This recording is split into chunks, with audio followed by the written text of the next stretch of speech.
Hey, how you guys doing out there today? This is Stefan Jimenez from the Roto Beast team, and I'm here to present you our NBA picks for Thursday, December 7th. If you're new to the channel, please make sure and click the subscribe button below so you can watch all of our NFL and NBA videos, and please make sure and click the like button as it really helps us out.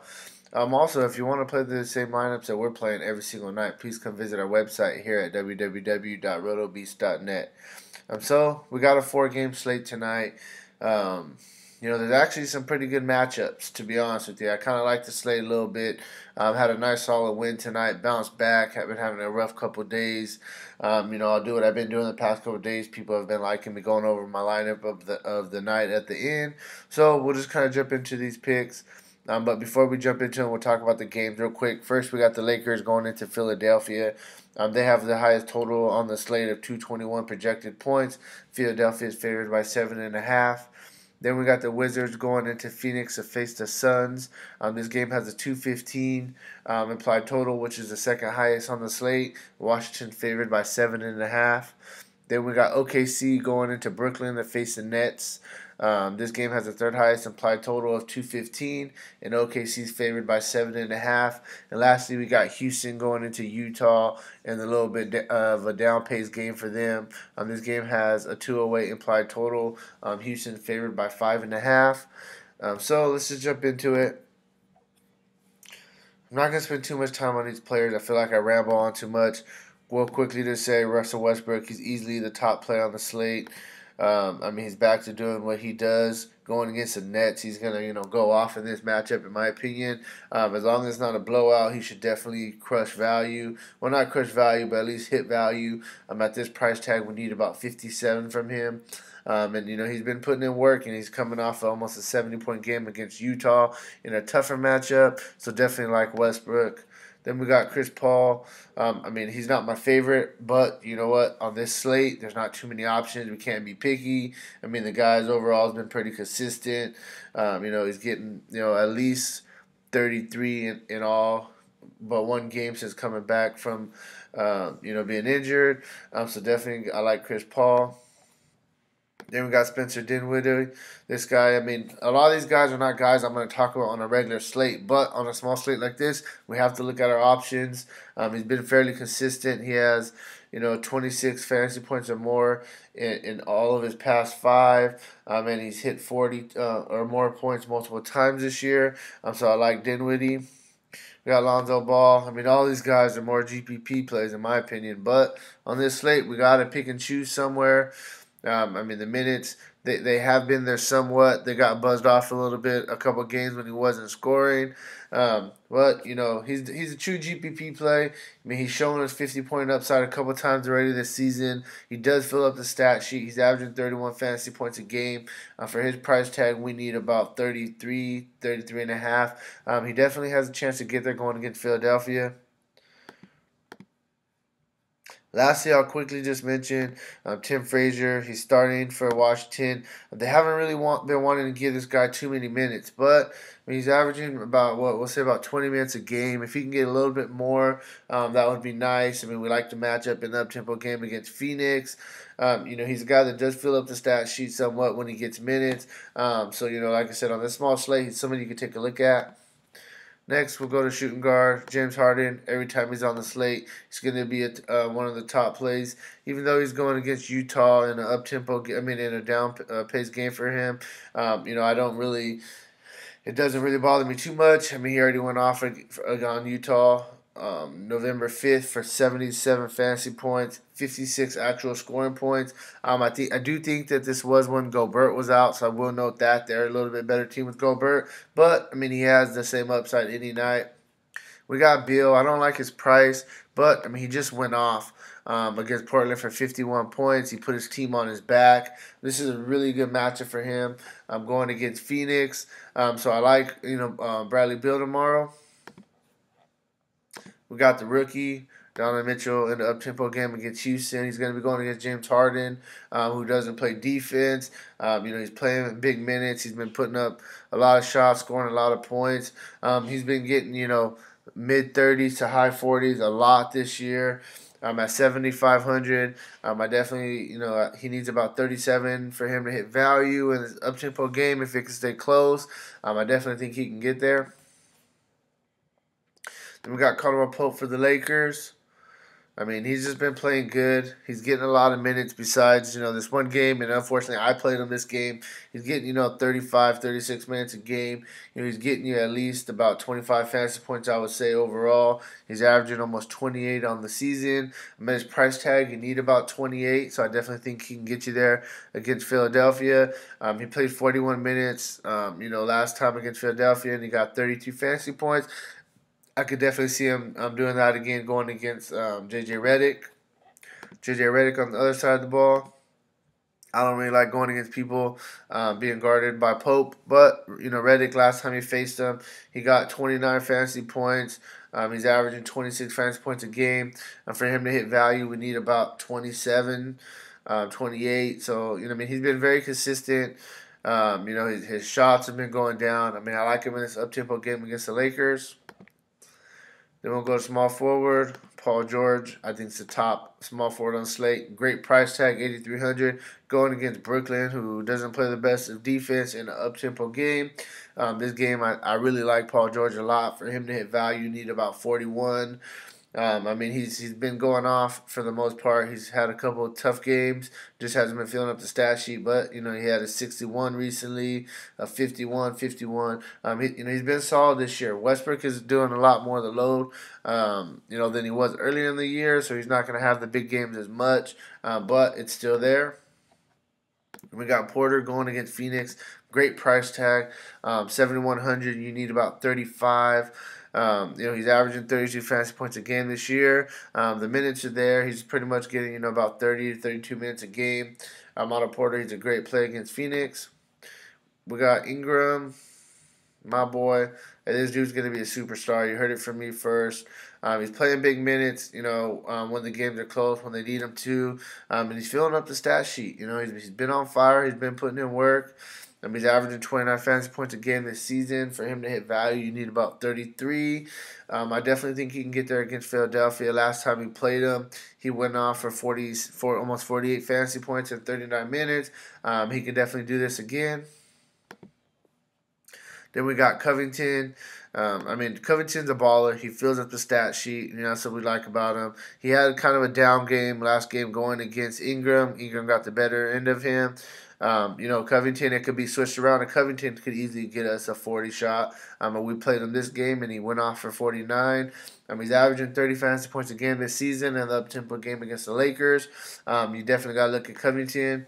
The last guy I'll talk about, small forward at the cheaper end, Ariza, 5,000, going against Jazz, not the best matchup.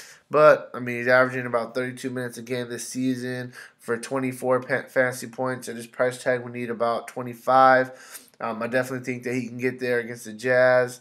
Definitely take a look at him. Last time he played the Jazz, he went off for 24 fantasy points, which isn't nothing special, but it's pretty much value. Now move on to power forward. Ben Simmons, probably the top power forward on the slate. Definitely going against the Lakers. He went off for 61 last matchup, played 39 minutes. So definitely take a hard look at him. Carmelo, 6,900 going against Brooklyn. You need about 34 for him to hit value. He's averaging almost 32 a game this season. Had a 6.9 price tag. I like him. I think he's a solid play on this smaller slate. Then we got Saric. He's a game time decision. His eye. Something happened with his eye. Let's check it out real quick. A left eye laceration. So if he's in tomorrow, I do like him against the Lakers. Saric, he's been very, very consistent. He's averaging 23 fantasy points a game. But lately he's really been picking it up and getting you into the 30s a bunch, the high 28s, 27, 28s. At his price tag, we need about 32 against my Lakers. If he's going to play his regular complement minutes, you got to definitely take a look at him.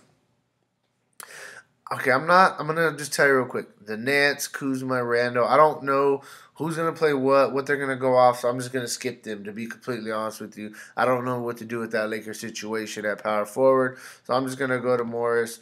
Great matchup against Phoenix. He also used to play for Phoenix, so he has that little narrative. 4,800, you need about 24 for him to hit value.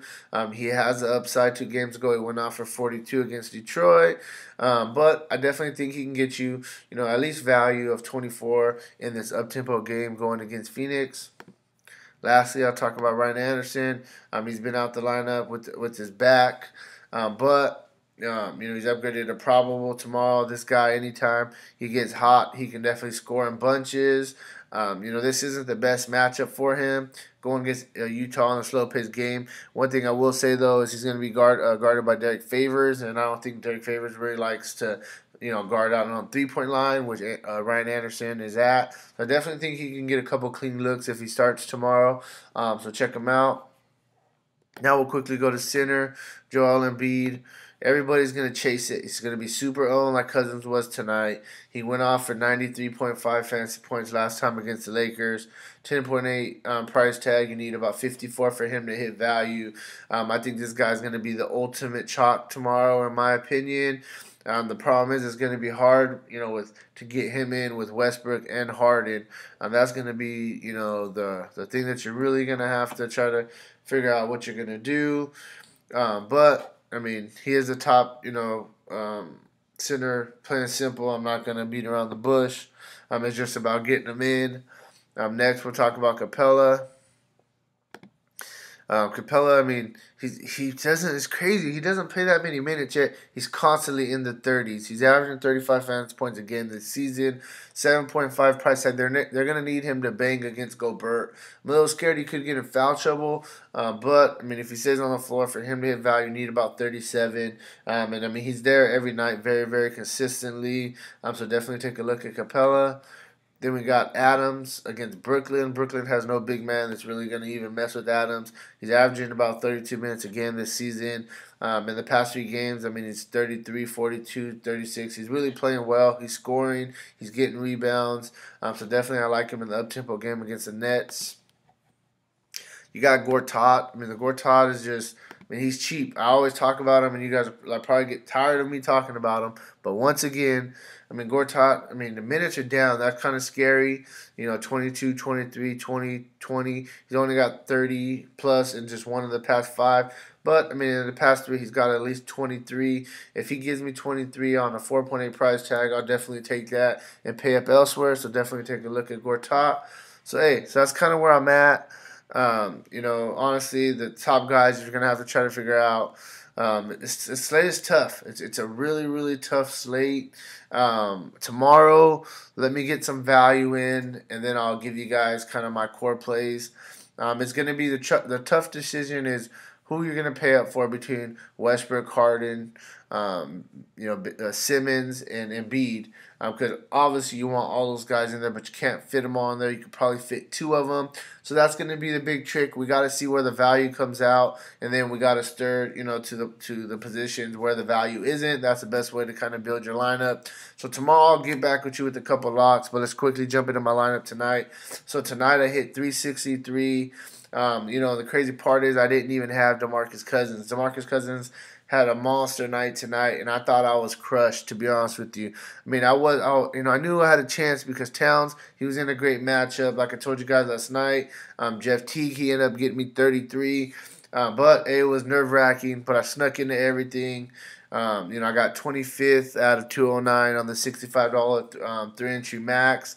We had Rondo. Rondo was the one. He didn't hit value. He missed value by about 4 points. It's fine, though. It wasn't a big deal. He was very close. In cash games, he was pretty chalk. Teague, 6.2. He pretty much got me value. A tiny bit more. Pretty much covered Rondo. That was a solid play for the late kicker. Batum, he had me scared. He had like 7 points in halftime. I'm like, of all people, this dude's going to bust on me in a great matchup in the up-tempo game against the Warriors, but he ended up coming back. He did just miss value, but it was only by about 2 points, so I'll definitely take it. He bounced back for me in the second half. Then we had Drew Holiday. The guy's been playing very well. He's averaging, very close to 30 fantasy points a game. In his past 5, at his price tag of 7.1, we needed 35. He got us 39, almost 40. So definitely was a great play. You got Kevin Durant. He was 80-90% owned in cash games, so it didn't really matter. This is his best game of the season, obviously, because everybody else is out. So he got almost 7 times value. He was a must start on Fanduel. Iguodala crushed it. He got what? He got 8.5 times value. He was pretty high owned. But there was, he wasn't too bad. He was about 45% in cash, 40%. This is a GPP, but he did, his job. Old man Randall, I mentioned him last night. You needed 30 for him to hit value. He got you 18 points extra. The guy had a monster night. You really, really gotta love Randall. He's going back in time and he's playing very well. Then we got Tatum, 5.8 for him to hit value. We needed about 29. He got us value at 32. He went over by a little bit. And lastly, everybody was on Boogie, and I understand, but I saved 3,000 going from Boogie to Towns, and Towns still hit value for me. Towns got what? 6, almost 7 times value. So I did like the play. I wasn't really too mad about not having Boogie in the lineup. So we cashed in everything tonight. Pretty much every single play that I played today, I talked about last night. The only one that kind of snuck up on me later in the day was a Jeff Teague play. But I like the matchup going head-to-head with Austin Rivers. So yeah, that's kind of where I'm at. So if you haven't already, please make sure and click that subscribe button. Make sure and click the like button on this video. I'll be back tomorrow with my video for Friday. And hey, let's get this money. Have a good day.